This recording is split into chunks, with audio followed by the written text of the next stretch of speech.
গৌৰৱ গগৈ আৰু অখিল গগৈয়ে এইবাৰ পবিত্ৰ ঈদৰ দিনাখন নামাজ নপঢ়াৰ কাৰণটো কি? দিনটো বাদ চালো। এইবাৰ কিন্তু ৰাইজৰ দলৰ সভাপতি অখিল গগৈ আৰু কংগ্ৰেছ দলৰ সভাপতি গৌৰৱ গগৈয়ে এইবাৰ ঈদৰ দিনাখন কিন্তু কতো নামাজ নপঢ়িলে, যাতে হিন্দু ভোটখিনি কাট নাখায়। তেনেধৰণৰ কিছুমান কথা বতৰা চিন্তা কৰি অখিল গগৈ বা গৌৰৱ গগৈ এবাৰ নামাজ নপঢ়িলে নেকি?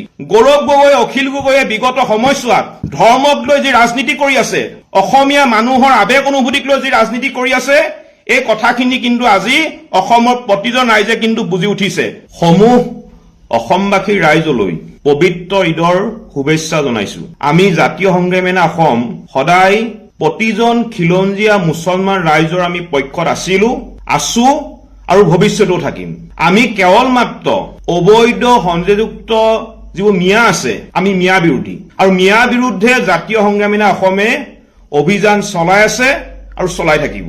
অহা 9 এপ্ৰিলত অসমত বিধানসভাৰ নিৰ্বাচন হবলৈ গৈ আছে, আৰু এই বিধানসভাৰ নিৰ্বাচনৰ পিছত যি দলেই চৰকাৰ নকৰক কিয় অসমত যাতে এটাও অবৈধ সংযোগযুক্ত নাগৰিক থাকিব নোৱাৰে, তাৰ কাৰণে আমি চৰকাৰক হেঁচা প্ৰয়োগ কৰিম, আৰু চৰকাৰে অসমত যাতে কোনো বিদেশী থাকিব নোৱাৰে, যি চৰকাৰে নাহক কিয় তাৰ ব্যৱস্থা ল'ব লাগিব।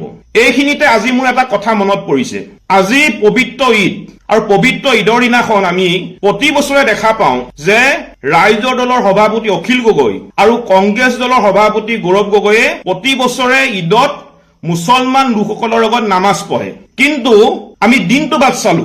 এইবাৰ কিন্তু ৰাইজৰ দলৰ সভাপতি অখিল গগৈ আৰু কংগ্ৰেছ দলৰ সভাপতি গৌৰৱ গগৈয়ে এইবাৰ ঈদৰ দিনাখন কিন্তু কতো নামাজ নপঢ়িলে।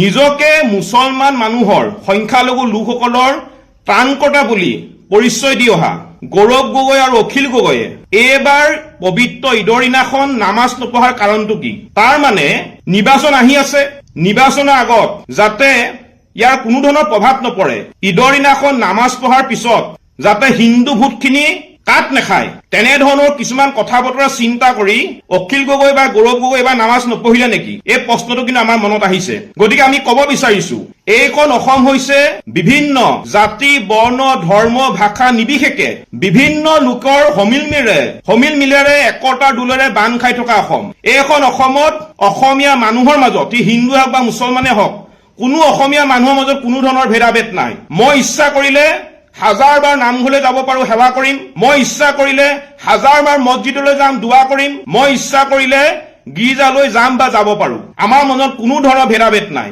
কিন্তু গৌৰৱ গগৈ, অখিল গগৈয়ে বিগত সময়ছোৱাত ধৰ্মক লৈ যি ৰাজনীতি কৰি আছে, অসমীয়া মানুহৰ আবেগ অনুভূতিক লৈ যি ৰাজনীতি কৰি আছে, এই কথাখিনি কিন্তু আজি অসমৰ প্ৰতিজন ৰাইজে কিন্তু বুজি উঠিছে।